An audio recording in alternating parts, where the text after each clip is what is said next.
Bueno, Juanchi, bienvenido. Bueno, muchas gracias. ¿Cómo están? Bien, reflexiones, quiero una reflexión de... Acá tuvimos un breaking news. Sí. Sí, la muerte de Chuck Norris. La muerte de Chuck Norris. ¿Cómo te Chuck impactó? Norris Facts, ¿no? Sí, era un género, ¿no? El Chuck Norris Facts. Estaba pensando, ¿no? Cuando digo, Sí. ayer vi la noticia que había ingresado al hospital Es y verdad, dije, sabía como un preámbulo, ¿no? muere Chuck Norris. Va a morir Chuck ¿No? Norris. ¿Qué chistes se van a hacer con la muerte? Más allá de su suerte de inmortalidad. Ayer la gente todavía preguntaba de cómo estaba el hospital al que lo habían ingresado. O sea, todavía seguía esa línea. Claro. Y muere Chuck Norris. Y ahora estamos en esa franja en la cual empiezan a morir, para los que tenemos, de 40 a 50 años, referentes de nuestra infancia y adolescencia. Sí. Entonces, van cayendo como moscas, ¿no? Todos los años. Bueno. Ahora cayó Chuck Norris. Yo tengo 3 que para mí son, lo voy a nombrar acá, pero es una cagada que los nombre porque capaz. ¿Por qué? Y bueno, capaz que ojo. fugís como parca, ¿viste? Y el año pasado- Y justo los nombro y mañana muere uno. Pergolini inauguró el año pasado el Necroprode, ¿no? O sea, Claro. eso de. Exacto. Yo tengo 3 que para mí son los pilares de mi universo. Bien. ¿Está? Y se muere uno de ellos y yo realmente voy a sentir que se empieza a apagar algo en mí, como la foto de Marty Sí, McFly, te va diluyendo. ¿no? ¿Viste? Sí. Se va Sí. borrando la familia, los Como hermanos. la de Trotsky también. Exactamente, bueno. Yo creo que adivino uno, pero vos dale. En mi caso, y los voy a poner en orden. Dale. En mi caso son, el primero, Paul McCartney. Es el único que lo tenía claro. ¿Ah? El único que tenía claro y el que adivinaba. El segundo, Clint Eastwood. Mirá. Y ahí estás. Ahí estás en la. Referente total. Y ahí está complicado. Desde su- 127 años, boludo. Algún día va a Tiene morir. como 96. Sí, no, por 7. eso. Entonces está. Bueno, está. Hacete la idea. Está, pero capaz que le quedan 3 años más. Llega a los 100. Henry Kissinger llegó a los 101 años. Serva ¿viste? mala nunca muere. decía. Claro, capaz que Clint Eastwood llega a los 100. Bueno. Y el tercero es Keith Richards, Bien, bien. el guitarrista de los Rolling Stones, obviamente. Mirá Esos qué- son mis 3. ¿Qué tríada Sí, elegiste? esa es mi tríada. Yo creo que sobrevive Paul McCartney ahí lejos, ¿eh? Y bueno, ese que está Ese mejor que para. tiene, No, el igual, que tiene más boletitos para sobrepasar largo y tendido. ¿no? Sí, ojo con Ojo, Richards. ojo con Richard, eso. Ojo con Richard, que a pesar de su vida disipada, muy disipada durante los 60, 70, hay algo sorprendente que fue lograr atravesar toda esa vida Sí. disipada. Sí, salir vivo de todo Sí, eso. de y esa seguir vivo, jungla. y todavía, ahora ya no sé, pero digo, todavía consumiendo, porque hasta hace poco se había caído de una palmera Sí. chupando vodka, ¿no? Claro. Y cuando vinieron los Rolling Stones, Sí, hace 2016. 2016 fue. Sí, hace 10 años. ¿En el Febrero, centenario? febrero Bueno, 2016. claramente estaba beodo Richards. Estaba beodo, porque no era que estaba viejo, estaba mamado, había tomado unas copas y pifió toda la noche. Es verdad. Pifió toda la noche tocando la guitarra, ¿viste? Lo tenía No esa- contaba aún. y después me contaban, gente Sí. de dentro de la organización, que había un malestar con Richards de parte de Mick Jagger y sobre todo Ron Wood. Claro. Que siendo la segunda guitarra de los Rolling Stones, le tiene que salir a bancar la parada a Richard. Y aparte, Hacer una base. Richard algo. estaba eso, bueno, Imagínate- nada, estamos de gira, me tomo unos vinos. Imagínate la calentura de Mick Jagger que vino y tomó agua de la canilla en la casa del negro. Sí. Del lobo. Sí, por suerte no vino en la etapa del agua con trialometano, ¿no? No, de esa no, No, Jagger. no, pará, no. De esa no tomes. No tome la que mató. No, te vas a- de te vas la a- que malformó a fetos. Sí, ¿no? claro, te vas a Olvidate. deformar. Bueno, pará, otra más que te agrego a esta necro. El Necroprode. Necroprode, no, pero no de Necroprode, sino de lo que pasó ahora en esta última semana de bandas sonoras de nuestra adolescencia, la de Marcelo Araujo. Debes Sí, haberte acordado claro. de los relatos, le hemos rendido homenaje. Exactamente. Y creo que todos sentimos que de alguna manera lo recordamos con ese cariño porque era una época de la adolescencia y el fútbol. Y todos escuchábamos esos relatos y estábamos maravillados y lo imitábamos. El día que el fútbol murió, podríamos titular. Totalmente. ¿No? Viste que cuando se cayó esa avioneta en el año 59 o 60, mira, 59 justo, va a Sí. coincidir con el tema que vamos a hablar, que es el año de la Revolución Cubana, 58-59. Sí. Pero el día que cayó la avioneta esa donde iba Big Bopper, Claro, sí. Richie Valens, Claro, de la Bamba. de la Bamba, obviamente. Y Buddy Holly, Buddy Holly. que llamaba American Pie, la avioneta, ¿viste? ¿viste? Bueno, después se compuso una canción. Sí, McLean, ¿no? ¿no? The Day that Music Died. Sí. Bueno, el día que murió el fútbol. American ¿no? Pie, claro. American Pie, sí, la canción. Nunca me sale el nombre del autor. Don McLean, si no me equivoco. Ahí está. Y que Madonna hizo exactamente. una versión. Hizo una Es versión. verdad. Sí, Madonna hizo una es verdad. versión muy clip de MTV de aquella época. Sí, Marcelo Araujo. Y fue Un ícono. vos decías, la banda de Sí. sonido de los 90, ese fútbol de primera, con Macaya Márquez, y lo pasaban en el 5, ¿no? No, lo pasaban el 12. ¿El 12 era? El 12. Full de primera lo pasaba el Está, 12. el 12 con Gorsi. Con Gorsi, Por eso. exactamente. Pues yo me acuerdo que Gorsi siempre tenía esa frase que decía, bueno, y ahora lo dejamos con el fútbol argentino hasta que las velas ardan. Total, hasta que las velas ardan. Entonces iba Porque era tarde en la noche. Tarde en la Era noche. Un domingo que Claro. arrancaba a las 10:30, 11 y le dabas. hasta las 12. Y lo que era increíble, que yo lo contaba la otra vez, Juanchi, que. Qué épocas, ¿no? Porque vos no sabías el resultado del partido. No. Y lo veías así, y te enterabas a esa hora cómo iba a salir el partido. No había Aunque internet. el partido se había jugado. Qué increíble un lo día que era la antes. comunicación. Claro. Hacía horas. Hacía horas o un día antes incluso. Sí. Y Y- vos no tenías cómo enterarte, salvo que hables con un argentino, Claro. yo qué sé. Y no sé, para mí, bueno, capaz que uno también ve como esos jugadores de los 90 con un lustre que no tienen los Sí, de hoy. claro. Pero yo qué sé, en un momento estaba Francescoli, Maradona estaba. Maradona Canilla, ¿no? El Independiente de Rambert. Y muchos uruguayos también que brillaban, porque estaba Manteca Cedrés, Martínez, Cedrés, increíble. Chilabert. Chilabert. O sea, Ruggeri, tenía un color ese fútbol argentino. Cada partido era un espectáculo. Sí, era el circo romano. Sí, ¿No? y además estaba alimentado. Y él era el narrador de ese El circo narrador romano. del circo romano con el comentario Macaya Márquez hacían una excelente dupla. Era, uno lo definió, parecía una body Un movie, body ¿no? movie, sí. Porque eran una pareja despareja. Era el tipo que era totalmente disparatado. contra Shut up, Macaya. Shut up, Macaya. Shut up, Macaya. Le decía de todo. Shut up, Macaya, se viene el gol de River. Boom, gol de River. Exactamente. Ese es buenísimo. Y un Macaya Martínez que no, Macaya Márquez que no lo movían. Ahí está. De liquidar el partido. Este es el Vasco Arruabarrena. El Vasco y este es Arruabarrena. Xavi. A ver, Grones, si sabes. Y Xavi. viene. Qué golazo metió Yamí ahí ese. Y aparte le dice a ver Grones y sabes, él lo cancelaba. La clavó en el ángulo. Sí, totalmente. Debe haber sido el único gol así importante. hizo Vi Yamí. algún trasnochado en Twitter que se le animaba, igual que decía. Yo al no ser parte tampoco tengo muy clara la Claro. historia, pero que hablaba de que Araujo era también un poco medio soldado de Grondona, o que era como el Bueno, aparte toda el atornillado de la AFA, pero la creo que etapa- eso y siempre, bueno, siempre pero hay una cuestión. Acá lo oscura. que Sí, estamos claro. refiriéndonos es el valor es cultural. Es a la obra, no a la persona, ¿no? Totalmente. Es a la obra. Y la obra, bueno, claramente Lo supera. nos marcó, Lo ¿no? supera, nos marcó y la verdad que nos quedó marcado y bueno, es un lindo homenaje. Junto ahí va, a la muerte de Chuck Norris, se está muriendo gente que antes no se moría. Eso es lo que Definitivamente. está pasando. Bueno, Juanchi, nos metemos de lleno en la isla, ¿no? Me calzo los lentes. Bien, perfecto. Este es Juanchi columnista. Sí. Bueno, vamos a hablar, sí, de Cuba. Bien. Hoy tenemos 4 frentes importantes en el mundo, ¿no? Obviamente todo lo que está pasando en Oriente Medio, eso es ineludible, cómo está afectando los precios de la energía y lo que es peor, cómo puede llegar a afectar después los precios de los traslados y lo que está generando en la infraestructura. Porque más allá que hoy hay una caída del suministro que hace que los precios del barril de crudo llegue a arriba de los $100, lo que está pasando es que hay infraestructuras que se están atacando, que para recuperarlas, por ejemplo, el gobierno catarí decía en un comunicado esta semana, el ataque de Irán a su planta de gas natural licuado, que le iba a llevar 3 o 5 años, ¿no? Poner esa planta al 100%. Claro.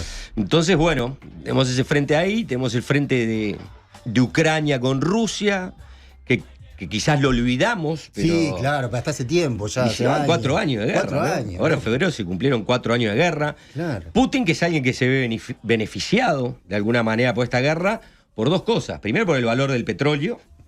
O sea que Putin puede empezar a recuperar algo de lo que su deteriorada economía de guerra está a través de la venta del petróleo más caro. Y segundo, porque le quita posibilidades a Estados Unidos de asistir a Ucrania, porque necesita básicamente tener todos los huevos en la misma canasta que es Oriente Medio. Y después tenemos lo que pasa en Venezuela, que todavía es una gran incógnita, Y ahí, no muy lejos de Venezuela, lo que está pasando en Cuba. Empezó la semana con un anuncio que es histórico, que quizás pasó un poco por abajo del radar, pero el 16 de marzo, Óscar Pérez Oliva Fraga, que es sobrino nieto de Fidel Castro, en realidad es nieto de Ángela Castro, ¿no? de la hermana mayor de Fidel y de Raúl Castro, salió en un programa de la televisión cubana, en Mesa Redonda, haciendo un anuncio que era para la perspectiva de estos 67 años de Revolución Cubana, un anuncio absolutamente histórico. Porque ¿qué era lo que estaba anunciando este sobrino nieto de Fidel? Estaba anunciando la posibilidad de que los exiliados cubanos en Miami pudieran... Los gusanos. Los gusanos, o sea, Gusano Investments, Sí, claro. ¿no? O sea, que los gusanos, calificados de gusanos por Fidel y por la Revolución Cubana, todos aquellos que se fueron en diferentes olas, ¿no? Sí. Ni bien empezó la revolución, hubo casi 300.000 cubanos que se fueron a Miami entre el 59 y el 62. Después hubo una ola muy importante, que la voy a contar más adelante, en el año 80, en un hecho en la Embajada de Perú, en La Habana, que terminaron emigrando 130.000 cubanos. Bueno, van a poder invertir en Cuba, van a poder asociarse con empresas privadas cubanas o con emprendimientos estatales cubanos. Y esto es algo histórico, porque... Perestroika, digamos.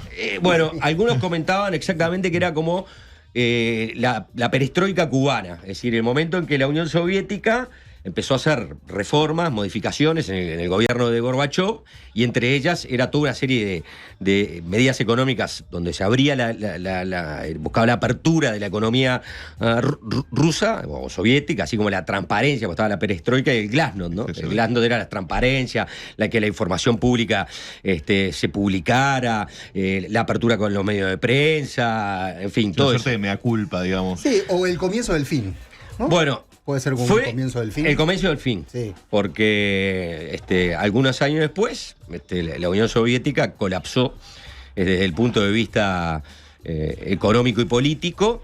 Y bueno, y esa es la expectativa que se abre con Cuba hoy, ¿no? Claro. ¿Qué es lo que va a pasar con Cuba? Claro. A partir de lo que está sucediendo ahora con el bloqueo que se instaló por parte del gobierno de Trump del petróleo a Cuba, ¿no? De mandar petróleo a Cuba. Primero, lo primero que hizo Trump fue sacarle el petróleo venezolano. Pero además, Cuba produce parte de su petróleo, pero necesita el 60% de importaciones. El 30% venía de Venezuela con un precio ridículo, absolutamente subsidiado, y el otro 30% venía de México. Y ahora Trump bloqueó, y una economía que ya está muy deteriorada, está a punto de colapsar, ¿no? Los apagones que en Cuba son de toda la vida. Sí, claro. Esta semana hablaba Ahora con algunos cubanos que están en Uruguay y me decían, mirá que los apagones... Sí, lo tuvimos siempre. Fue algo histórico porque las crisis económicas Claro. en Cuba tuvieron periodos muy fuertes, ¿no? La crisis del principio de los 80, las crisis cuando colapsó el régimen soviético en el año 91, la economía cubana se contrae un 35%. O sea, cuando pierde el subsidio que le daba a la Unión Soviética durante los años 80, el economista Carlos Mesa Lago, un economista que vive en Estados Unidos, calculó que durante los 80 la Unión Soviética financiaba, ¿no? Aparte de darle petróleo, le daba casi 6.000 millones de dólares anuales a Cuba para mantener la economía. Bueno, cuando se le empezaron a ir los patrocinadores, los sponsors, Cuba tuvo que apelar a ciertos parches. Bueno, el turismo durante un momento lo salvó y durante mucho tiempo, y después apareció Venezuela. Claro. El principal patrocinador de Cuba durante todos estos años. ¿no? Sí. Pero con la intervención norteamericana de Trump en Venezuela, bueno, ahora se llega a un momento donde realmente la crisis humanitaria es muy jodida, ¿no? Hay mucha presión ahora sobre Estados Unidos para que abra, ¿no?, el bloqueo y deje entrar ayuda a Cuba y petróleo a Cuba. Pero también hay mucha presión sobre el régimen cubano por parte de Estados Unidos para que se sienta a negociar. Y parte de estas negociaciones las estamos viendo con este tipo de declaraciones, ¿no?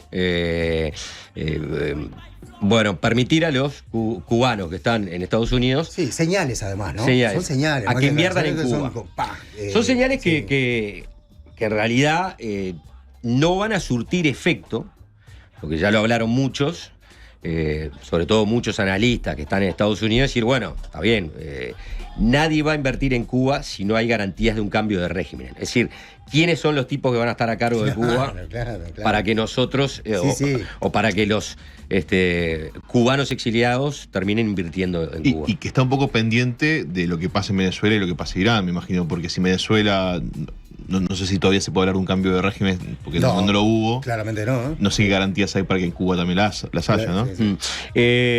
Lo cierto es que hoy, más allá de Díaz-Canel, lo que se dice es que el régimen lo sostiene Óscar Pérez Oliva Fraga, este sobrino nieto de Fidel Castro, Sí. y el Cangrejo Rodríguez, que así lo apodan, ¿no? Raúl Guillermo Rodríguez, el Cangrejo Rodríguez, que es prácticamente...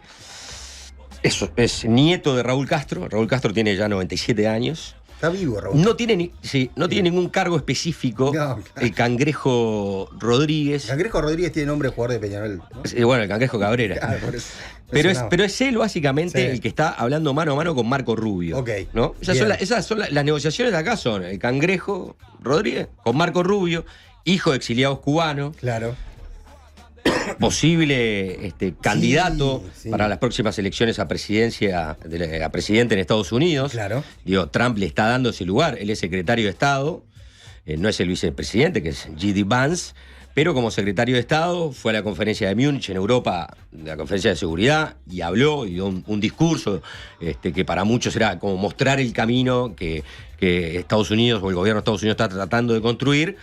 Y Rubio está manejando ahora la situación de Venezuela y la situación de Cuba. Y con la situación de Cuba tiene un tema personal, Sí, obviamente. claramente. Le duelen prendas. La realidad es que hoy en día la economía cubana ha sido destrozada, ¿no? Por las malas decisiones políticas y administrativas del régimen. En 1970, cuando la revolución, si se quiere, estaba en auge, ¿no? En plena Guerra Fría, Fidel Castro tomó una iniciativa que era, vamos a conseguir un récord de zafra de caña de azúcar, ¿no? Vamos a poner a todos los recursos humanos posibles a cortar caña de azúcar y tener una cosecha que sea la cosecha más grande de la historia de Cuba. Y apuntaron a 10 millones de toneladas. Y no llegaron. Y fue bastante, si quiere, frustrante para el régimen de no alcanzar ese hito de productividad. De todas maneras, llegaron a los 8,5 millones de toneladas y fue la zafra más grande hasta el día de hoy en la historia de Cuba. Bueno, hoy en día la zafra del 2024 en Cuba, de azúcar, fue de 150.000 toneladas. O sea, esa es la realidad de Cuba. Es un país que llegó a ser el principal exportador de azúcar, Claro. y hoy ya no tiene ni eso. Claro. Es un país... Es como un golpe al amor propio también, ¿no? Es un país donde el turismo era clave para el ingreso de divisas y de dólares, y desde la pandemia a esta parte pasaron de 5 millones de turistas al año a 1 millón. Y es un país que de la pandemia a esta parte, algunos hablan de que se fueron 1 millón de cubanos, emigraron, y algunos hablan que se fueron casi 2 millones de cubanos. O sea que en este momento la población cubana es la más vieja en toda Latinoamérica, porque la gran mayoría de los migrantes son jóvenes de 20 años para arriba. Se tomaron el ¿no? palo. Entonces, esta es un poco la situación, El contexto. la radiografía de Cuba de hoy. Pero lo que venimos a contar tiene que ver con la música en Cuba. Mira. Y tiene que ver con la música de protesta. Si la columna pasada hablamos de quiénes eran los protagonistas de las protestas, ¿no? En Irán, bueno, en el 2021, en julio de 2021, se dio la protesta más grande que hubo en Cuba desde la revolución en adelante, que fue duramente reprimida. Pero bueno, miles de cubanos, y quizás cientos de miles de cubanos, salieron a las calles a protestar, Y hubo una canción que fue como la canción que embanderó a esa protesta, que fue Patria y Vida. Ok. Que toma la consigna de patria o muerte, dicha por Fidel, bueno, en este caso, Patria y Vida, y la compuso Yotuel Romero, que es uno de los integrantes de Orillaz. Orillaz seguramente sea el grupo de hip hop cubano con música cubana, ¿no? La función de música cubana más conocida hace tiempo, que estas personas viven fuera del país, pero bueno, compuso esa canción. Participaron otros músicos cubanos, aparte de Yotuel Romero, participaron raperos cubanos que estaban viviendo en Cuba de canuto, porque obviamente no podían participar abiertamente. Claro. Y bueno, y si se quiere, ahí el hip hop o el rap pasó a ser un símbolo de esa protesta. Y la pregunta es, bueno, ¿de cuándo viene esa historia, no? ¿Cuándo arranca esa historia del rap como música de protesta contra el régimen cubano? Y de protesta fuerte, porque las letras, como tienen las letras del rap, son como dardos. Explícitas. Explícitas, crudas, filosas, ¿viste? Claro. Van al hueso. Bueno, ¿cómo arrancó esta movida? No le voy a contar yo ahora. Vamos a escuchar Bien. a... No quiero equivocarme en su nombre. Es un periodista especializado en la música de rap, en hip hop, Sí. que se llama ¿Mendoza puede ser? Mauricio Mendoza. Ahí va. Mauricio Mendoza vive en España también, exiliado hace tiempo de Cuba. Participa de este programa que se llama El Hogar del Rap Latino, que lo conduce un puertorriqueño que se llama Carl Morales. El apodo es Low Q. ¿Ah? Y bueno, lo invita a Mauricio Mendoza, que está en España, a contar un poco el origen del hip hop y del rap en Cuba, que es, a partir de los primeros años 90, emular lo que pasaba con el rap y el hip hop en Estados Unidos, obviamente. Cresta de la ola. Pero específicamente el rap de protesta dice lo siguiente. A ver. Cuando se hable de rap contestatario, de rap protesta, para mí los que lo iniciaron y los que dieron paso a esa vertiente fueron Hermanos de Causa, que hay hasta imágenes de ellos en el 99 diciendo libertad, Suandri diciendo libertad para los presos políticos, en una etapa donde eso era, ¿sabes? Donde eso era complicado, con un anfiteatro lleno de 3.000 personas. ¿Sabes? Era un ambiente que no es el mismo de ahora. Hay que hablar también de Humbertico, cuando sacó Humbertico en uno de los anfiteatros, no sé si fue a finales de los 90 o a principios de los 2000, en el anfiteatro de Alamar, sacó una bandera que decía denuncia social, y que se lo llevaron preso ese día, ¿sabes? Lo bajaron del escenario. Y ¿sabes? Bueno, el tono cubano, que es tan característico. No sabés lo que me costó entender. Mierda. Que eran los Hermanos de Causa. Claro. No entendía bien, trataba de. Y Humbertico. Humbertico fue un poco más fácil. Pero bueno, ahí, como lo mencionaba Mendoza. Sí, antecedente del 99, digo. Exacto. El primer festival de rap se organiza de manera independiente en el año 95. Y eso ya era un hito. ¿Por qué? Porque casi todos los festivales culturales, musicales, tenían el apoyo, de alguna manera, del Estado cubano. Y este no, este se organiza de manera independiente. Clandestina. Y ahí aparecen Hermanos de Causa, que son 3 raperos, y empiezan a hablar de lo que muchos cubanos sentían. Estamos en una década, la del 90, que Cuba empezó a sentir un cimbronazo muy fuerte por lo que dijimos, ¿no? Colapsa en 1991 la Unión Soviética. Claro, cae el muro. Y la economía de la isla se contrae un 35%, y se empieza a sentir el rigor de esa falta, ¿no? De dinero. Claro. La pobreza, que empieza a ser cada vez más acuciante. y un régimen que ya estaba, que venía ya bastante desprestigiado, ¿no?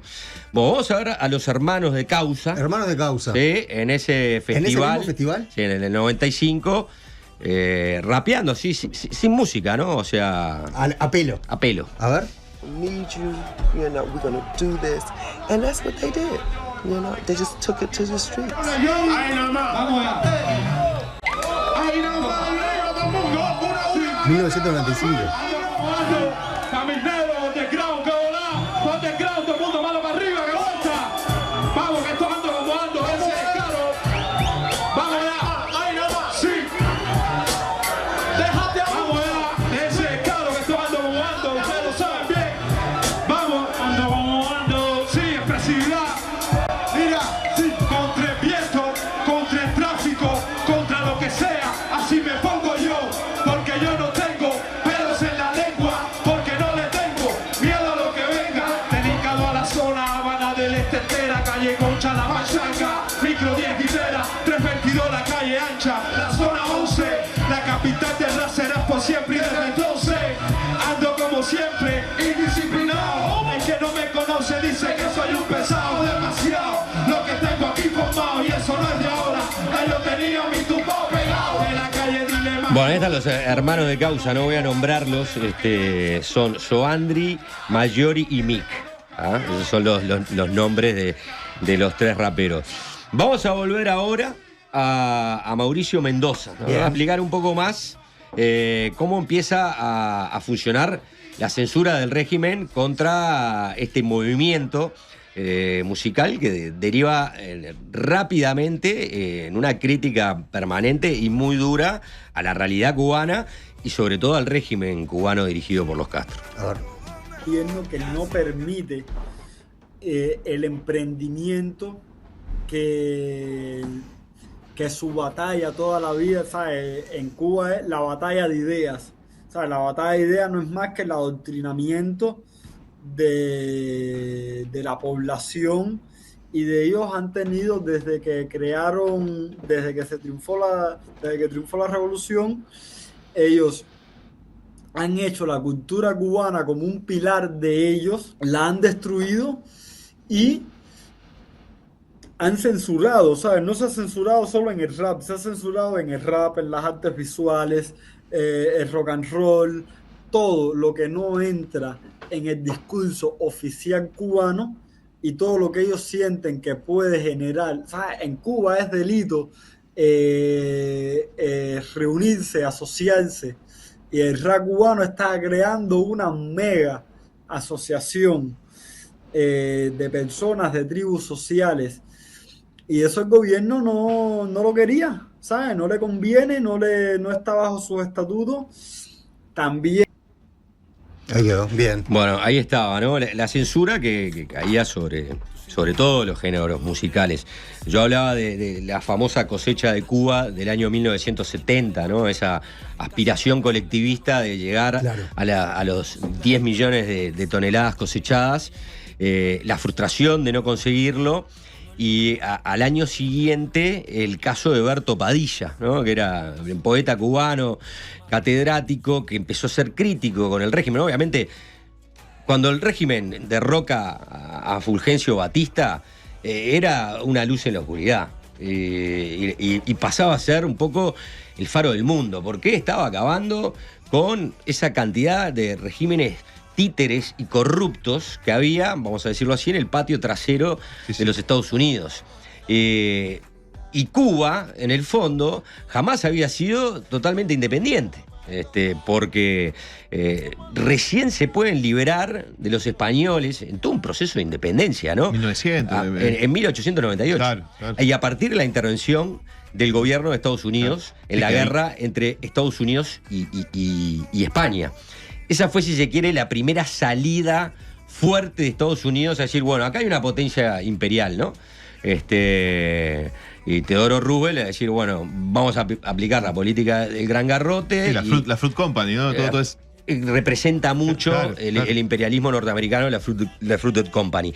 Bueno, y entonces ahí hay como una un paternalismo de Estados Unidos sobre Cuba hasta que llega la revolución del 59. Esa es la realidad. Entonces, todos básicamente van a adherir a esa revolución, pero rápidamente muchos se van a empezar a desencantar y a desilusionar con la eliminación de la propiedad privada, el adoctrinamiento, el centralismo de la economía planificada, pero sobre todo con la censura, ¿no? O sea, la libertad de expresión. Si bien había muchas discusiones en la década del 60 de hacia dónde tenía que ir la revolución, bueno, muchos empezaron a desencantarse. Padilla fue uno de ellos. Hay un documental del año 2002 sobre su caso, porque esa crítica al régimen no le fue gratis, claro. y lo llevan a juicio. En ese sentido, el rap de protesta se fue haciendo cada vez más agudo, si se quiere, con el régimen cubano a medida que fueron pasando los años, ¿no? Y perdón que te interrumpa, pero también me parece que el hecho de que sea una segunda generación ya nacida dentro de la revolución explica mucho, porque quizás el que vivió en los tiempos de Batista o el que era hijo del que vivió los tiempos de Batista, había una resistencia que quizás difícil de volver a eso, pero alguien que ya nació adentro de la revolución, ya segunda generación, que ya está inmerso en ese mundo, está parado desde otro lugar para poder protestar, quizás. Bueno, eso que decís es clave, y a continuación de escuchar este video voy a leer algo que a mí me parece totalmente el epítome, el resumen de lo que vos acabas de decir, ¿no? Es decir, ¿qué pasa con las generaciones que empezaron a nacer a partir de los años 80? ¿No? ¿Y cuál es su visión de la revolución cubana? Pero antes vamos a ver lo que para mí o para mí, ¿no? Y creo que para todo el mundo es la canción de protesta del rap cubano, ¿ah? Que se llama Háblame. Y esto es. Esta canción está hecha por un colectivo que se denomina Tribu Mocoya, donde están los aldeanos, que son un grupo de rap, te diría que de los más populares de Cuba, y está Silvito el Libre. Silvito Libre. Silvito el Libre es el hijo de Silvio Rodríguez. Nada menos. Entonces, ¿cuál es el colmo? Sí, mirá qué hijo te tocó. Si vos le preguntás, si vos decís, ¿cuál es el colmo de Silvio Rodríguez? Claro. Que le salga un hijo rapero, sí. Y no de la nueva trova con lo que es A mí me encanta la música de Silvio Rodríguez, ¿no? Sí, Me parece, claro. Sí, es un clásico. me hace emocionar, me hace llorar. ¿Tenemos para hablar de Silvio Rodríguez después o no? ¿Trajiste algo? Porque viste que No, han tirado algunas declaraciones. bueno. lo vi. Sí. Quiere tomar las armas. Y el hijo de Silvio Rodríguez, Silvito el Libre. Silvito el Libre. Sí, claro, ese es su nombre, Silvito Claro, el Libre. obvio. Se salió rapero y, obviamente, anticastrista. Claro. La declaración de Silvio Rodríguez de esta semana, cuando cuando escuchó esa declaración de Trump, que Trump dijo, va a ser un honor tomar Cuba, ¿no? Entonces decimos, bueno, ¿qué es lo que quiere decir Trump, ¿no? Que va a haber una intervención militar. No es lo que creemos que va a suceder en Cuba, porque sería realmente escandaloso. Sí. Silvio Rodríguez dijo, bueno, yo estoy pronto, deme mi AKM. AKM, exijo mi AKM si se Claro, que es la versión evolucionada del AK-47. Ok. El AK-47 es el rifle automático, semiautomático por excelencia de la Unión Soviética, el más vendido. Hay países que lo tienen en su bandera. Sí. Muchos países africanos lo tienen en su bandera como símbolo de la resistencia y de la independencia. Dorados, ¿no? Bueno, una versión mejorada es esta. Y Silvio Rodríguez dijo, bueno, yo estoy acá, dame que yo voy a defender Cuba. Su hijo está en Miami. Vive en Miami es porque se tuvo que ir, claramente. O sea, obvio. ¿qué era lo que pasaban? Y bueno, iban a hacer recitales de rap y venían las fuerzas de seguridad, se los cancelaban, los metían preso a los locos que iban, y a las mujeres y hombres que iban a ver el recital, los perseguían, entonces se terminan yendo. Bueno, Háblame, esta canción que vamos a escuchar, un fragmento que dura 10 minutos. Bien. A mí es como Guitarra Negra de Citarrosa, ¿viste? Okay. Que te cuenta del Uruguay de aquella época. Sí. Bueno, es la Guitarra Negra del rap de protesta de Cuba, que es una canción que tiene referencias políticas a hechos de la historia de Cuba. Bien. Permanente, a lo largo de los 10 minutos. O sea, que podés hacer una exégesis de cada una de las cosas que van tirando y decir, bueno, a ver, acá, cuando dicen esto, Vamos a escuchar Para fragmentos. Juanchi, antes, Sí. Contexto, ¿cuándo fue que se hizo esta canción? Esto es del 2012, 2013. 2012, 2013. Sí, por ahí. Bien, el hijo de Silvio Rodríguez. El hijo de Silvio Rodríguez es uno de los que de que rapea. están en ese colectivo. Exactamente. Bien. O sea, van como todo colectivo Claro. que está rapeando. Unas estrofas le hace uno, después y bueno, esta parte que creo que vamos a ver, justamente el que rapea es el hijo de Silvio Rodríguez. Bien.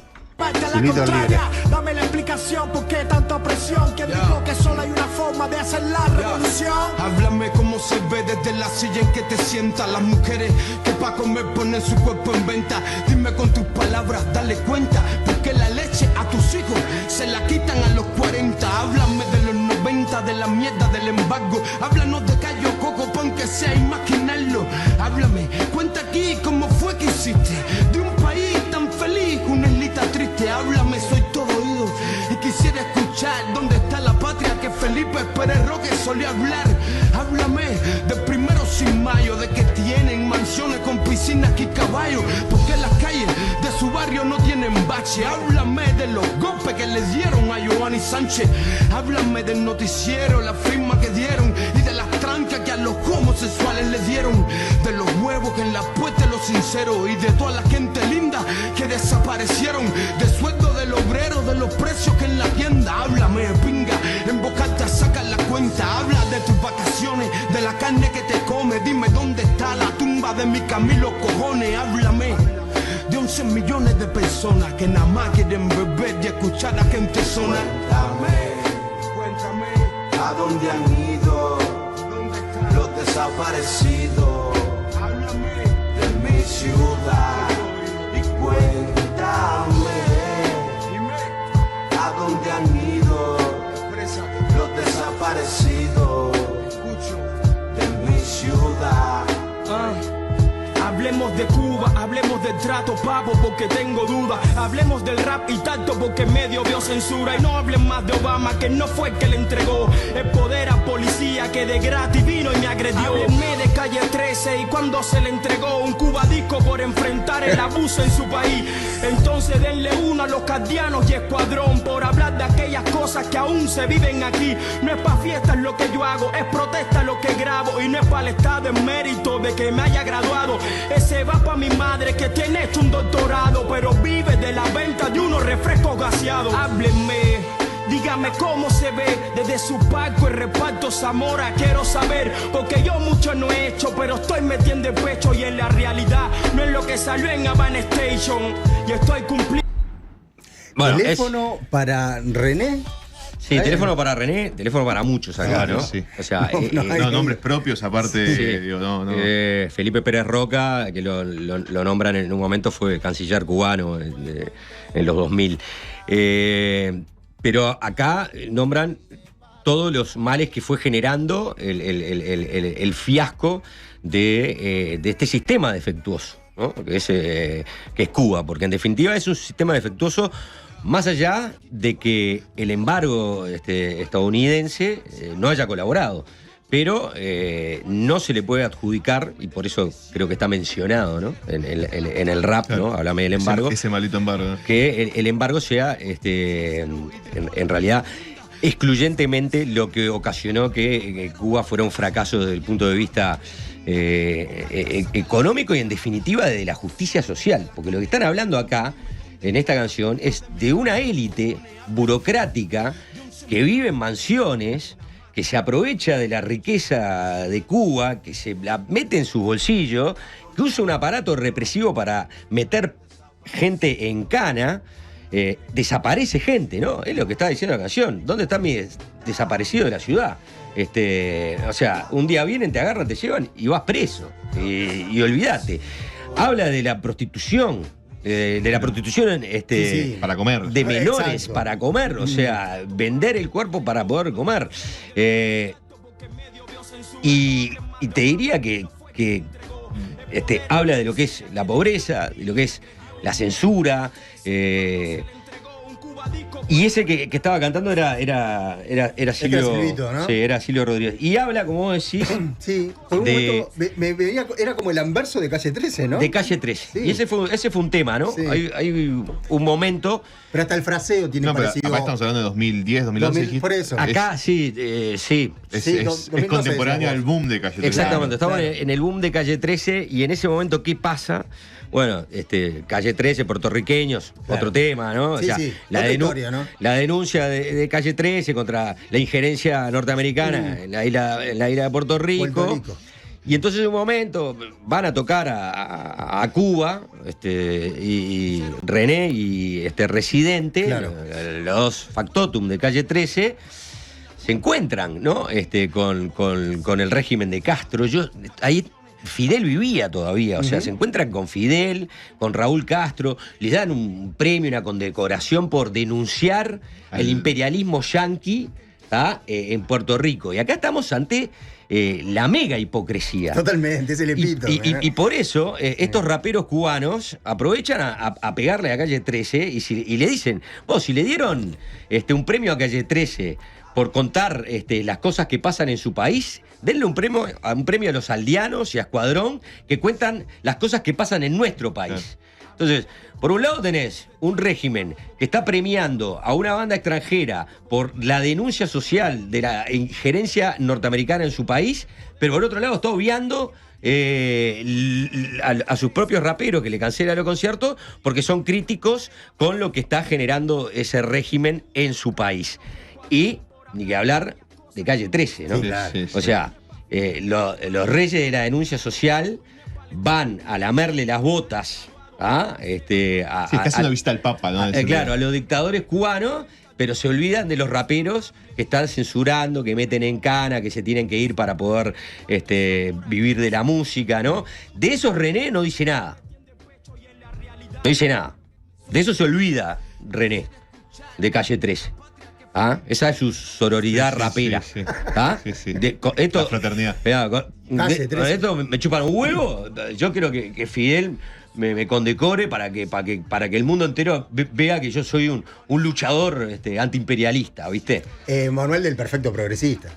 Es del perfecto hipócrita. Y bueno, el también perfecto ese caso. Sí, hipócrita. que es inevitable no comparar con lo que hablamos la semana pasada, Sí. la semana pasada. ¿no? Bueno, Se obviamente. maneja un nivel de hipocresía muy Esos similar, nudos ¿no? Digo, mentales y acrobacias que tienen Yo que lo hacer trato de ver para justificar. de la siguiente manera, ¿no? Para que quede bien graficado, ¿no? Imagínate que un compositor y cantautor que empezó su carrera musical como músico de protesta, Sí.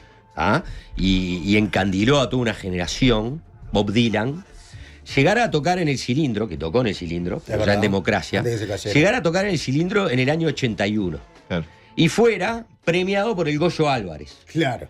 Y le diera al Goyo Álvarez un premio por decir, sus canciones inspiraron a miles de muchachos. Sí, siempre. Con el bigotito ahí. Imagínate los olimareños, imagínate Jaime Ross, Claro. Darnoyans, imagínate todos esos viendo que Dylan va a decir, tremendo. gracias Goyo por este premio, gracias Viva por la reconocer- libertad. Viva la libertad, en plena dictadura. Bueno, Sí. lo mismo.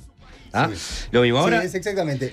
Graficado así es como más impactante todavía. ahora vamos a hablar un poco de Aldo Rodríguez Vaquero, Bien. que es uno de los aldeanos.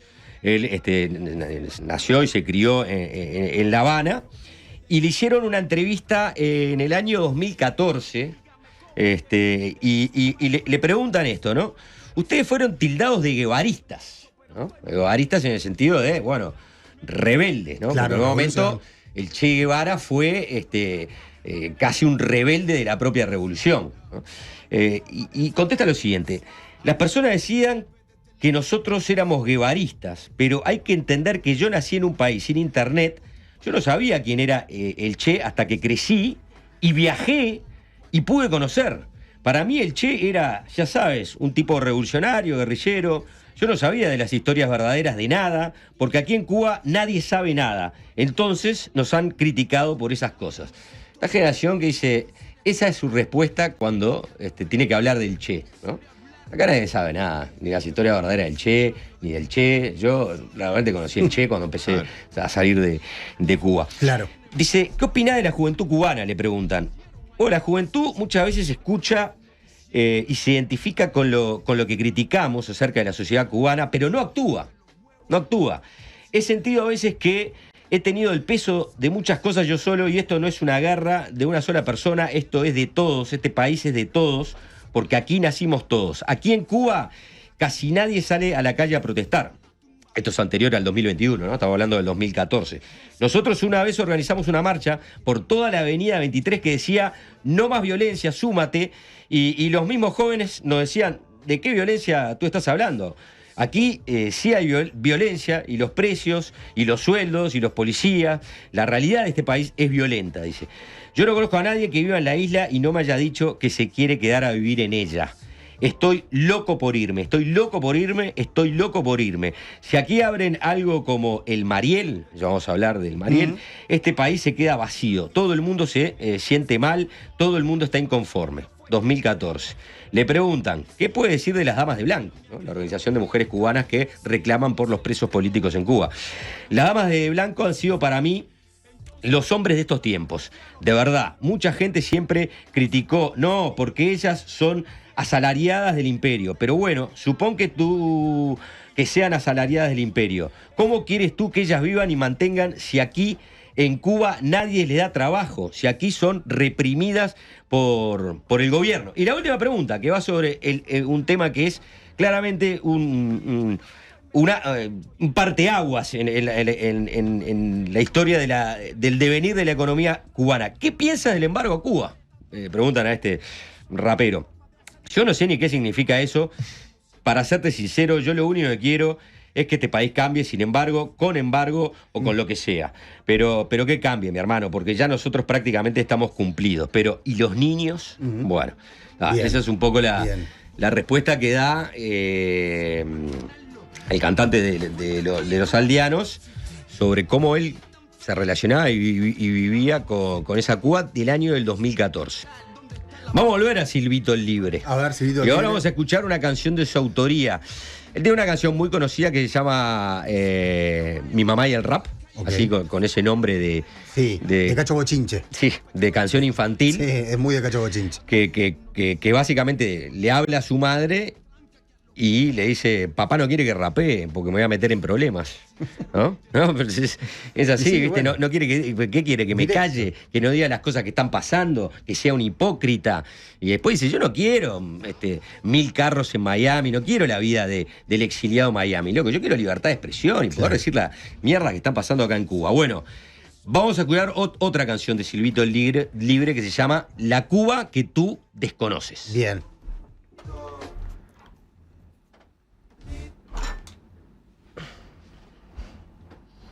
Porque las riñas en las calles y en las fiestas populares son consideradas por pobladores como prueba de una creciente violencia a la que nadie sale al paso. Todos los días, cuando uno le da una puñalada a uno, matan al otro, cuando uno le lleva una bicicleta al otro, cuando uno le meten con fuerza, donde quiera hay violencia. La violencia causada por el enfrentamiento entre pandillas y la pasividad de la policía ante este problema. Cuentan sobre el más reciente enfrentamiento entre dos pandillas rivales en el reparto. La policía no hizo acto de vestido. Raúl habló sobre eso y cada día es peor. La Cuba que tú no conoces, coge la calle después de las 12, no se tose. Con los menores siempre viste roce, vine en los portales, chulo, kiprosti, sirenas, voces, cualquiera te cose, nada más se la ganan los veloces, barrios bajos, contacto, comunícate de lejos, si no quieres que te metan un pincho por el pellejo, lugares donde la miseria salió del espejo, donde no hay festejo, y los leones se vuelven cangrejos, históricos, momentos y fenómenos de una vida atroz, para llorar no hacen falta lacrimógenos,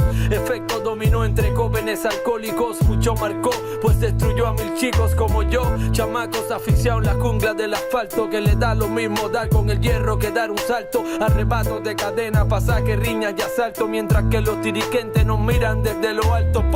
Por otra parte los guardias metiendo el sable, que andar con 3 pesos en la cartera es algo indispensable, para evitarse un calabozo con un rato desagradable, pues gran parte de la policía también es sobornable, que hablo de Cuba, de gran revista de la zona que no salen en revistas pa' turistas, donde hay demasiado talento, pero para ser artista tienes que decir lo que le convenga a los comunistas. La carencia es algo que viene con el dialecto, pues los grandes beneficios los tiene un grupo selecto, pero si tengo dinero y voy al lugar correcto, puedo conseguir lo que me salga de mi pene erecto. Cuidado, alerta que en las morgues y hospitales con las guaguas llenas gente después de los carnavales, mentes desiguales que estrés con alcohol, casos sociales, con herramientas de cañaverales.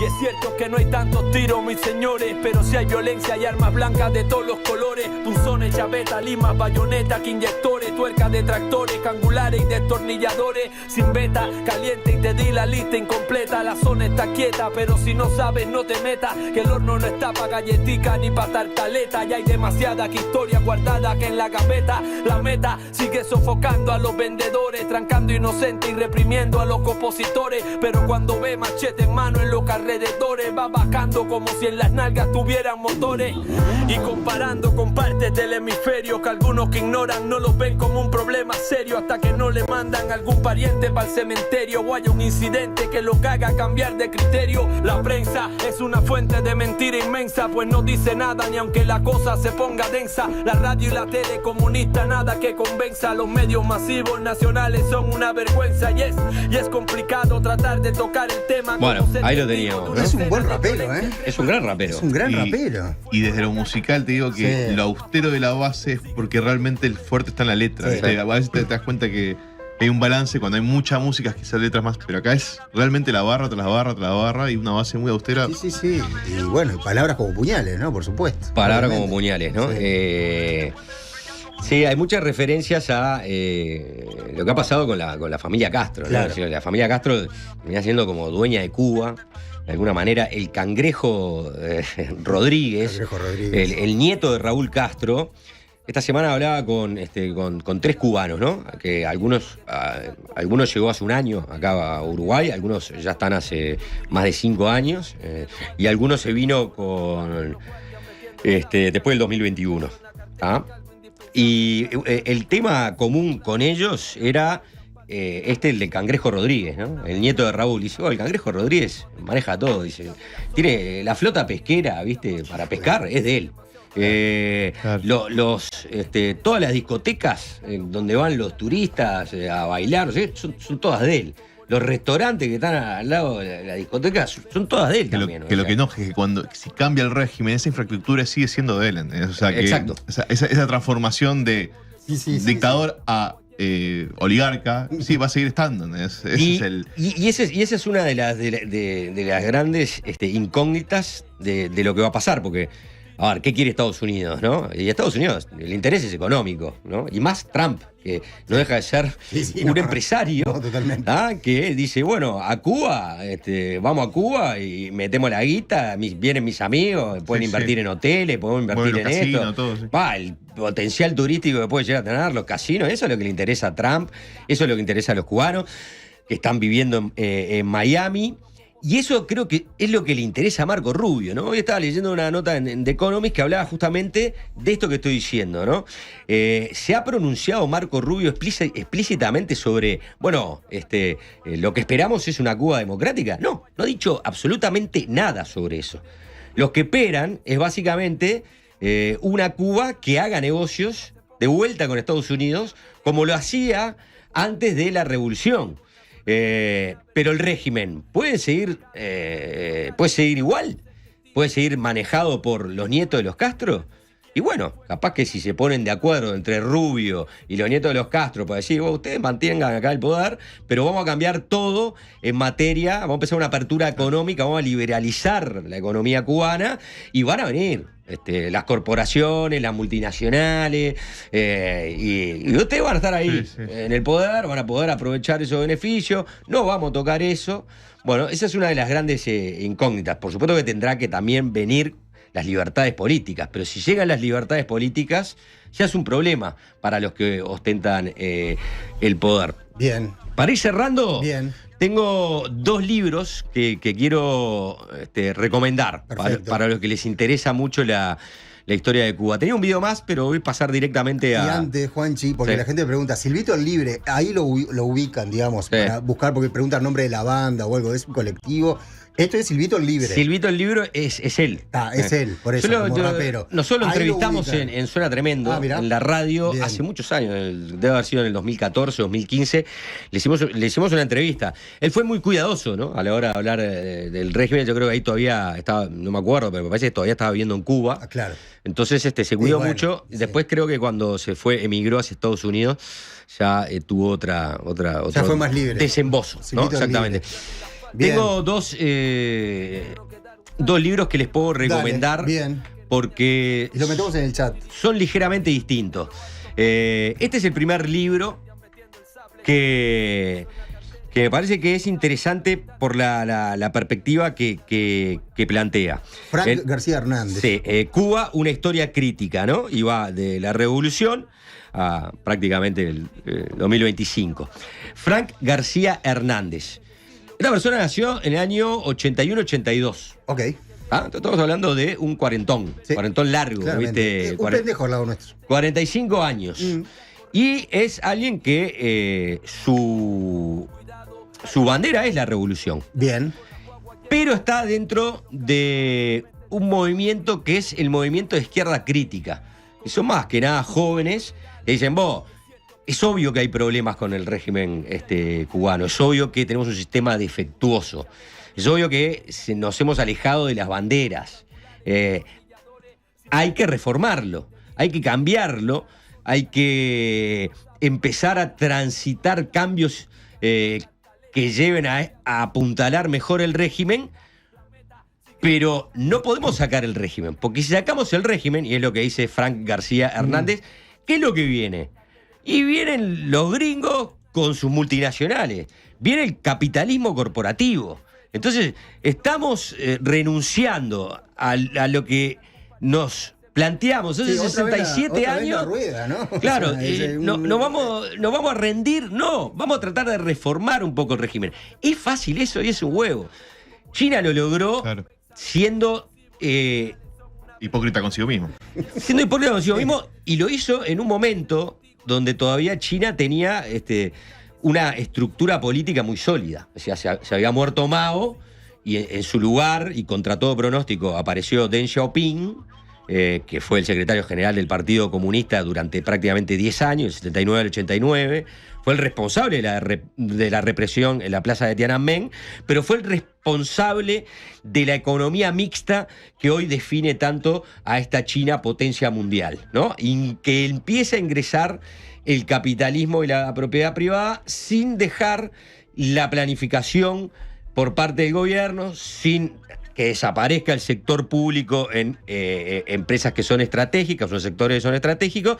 Bueno, ¿se puede lograr algo con Cuba de esa manera? Difícil. No es lo que quiere, obviamente, Frank García Hernández, es lo que más teme. Pero bueno, es interesante la lectura porque es alguien que dice, vamos a seguir defendiendo la revolución, vamos a cambiar, esto ya no está funcionando bien. Y la otra lectura... Solo yo porque los compro por internet, ¿no? Bien. Este está en inglés. An American History, Cuba. Sí. Una historia americana de Cuba. Ada Ferrer es una mujer, es una académica que vive en Estados Unidos. Ella nació en Cuba, pero se fue de Cuba con sus padres cuando vino la revolución. O sea que prácticamente cuando tenía 1 año o 2 años dejó Cuba, de Cuba a México y de México a Estados Unidos. Pero es una de las tantas cubanas que después empezó a viajar a Cuba, a entrar en contacto con su familia ya de joven y a interesarse en la historia de su familia, en la historia de su país. Ella era nacida en Cuba y estudió y se especializó en estudios cubanos. Este libro, lo que es una maravilla, primero que es un libro donde el objetivo es narrar la historia. Acá no hay un análisis ni político, ni lo atraviesa un sesgo ideológico. Historia pura y dura. Es historia pura y dura de la historia cubana desde la aparición de Colón, Hasta entrado el régimen castrista. Ambicioso el libro. Pero está. Pero es eso. Pero es de esos libros que dicen la historia de, y es la historia de. O sea, es la historia de, porque pasa por todo. Pasa por el primer fuerte que fue La Habana, cómo se convirtió La Habana en el puerto oficial de todos los barcos o galeones españoles, ¿no? Que metían el oro y la plata de América y los mandaban para España. Y bueno, y llega hasta estos días, ¿no? Este es un librazo, es muy recomendable. Bien. An American History. Le puso An American History porque justamente lo que dice es, hay que reivindicar América como lo mismo que hizo Bad Bunny en el Super Bowl. América, Mirá, todo unido. Antes, ¿sabes? Que me hizo acordar mucho cuando mencionaba lo de la zafra, de la caña de azúcar. Está el libro de mucho más tibio el autor, con respecto, no es tan protesta, pero de Leonardo Padura, el hombre que amaba a los perros. Y en la sección de que él cuenta de su infancia en Cuba, habla mucho de ese momento de euforia con respecto a la zafra. Es un libro que es muy interesante, va más sobre Trotsky, sobre el asesinato de Trotsky en sí mismo. Pero la infancia de Leonardo Padura en Cuba, cómo está expresada, es muy buena. Es muy buena, grafica muy bien eso que decía, de esa euforia que había por esa zafra de caña de azúcar. Claro. Bien, Juanchi Uní, gran columna nuevamente. Gran columna, gran columna. Excelente, la gente está prendida a fuego en el chat otra vez, celebrando una nueva columna de Juanchi Uní a las 12 p.m. Ya quedó instalado. Por toda la cancha. Todos los viernes por toda la cancha. No te quiero preguntar si ya ¿Qué se viene algo? para el próximo viernes? ¿Ya lo tenés? Sí, ya sabemos. ¿Ya sabemos? Va a ser la columna, se basa en un libro de hace algunos años, no tiene muchos años, se llama Mares de Cocaína. Y que tiene que ver con que cayó Marcet. Claro, excelente. Bueno, es un libro, está muy bueno, que cuenta, Mares de Cocaína, cómo es toda la operativa de los carteles narcos.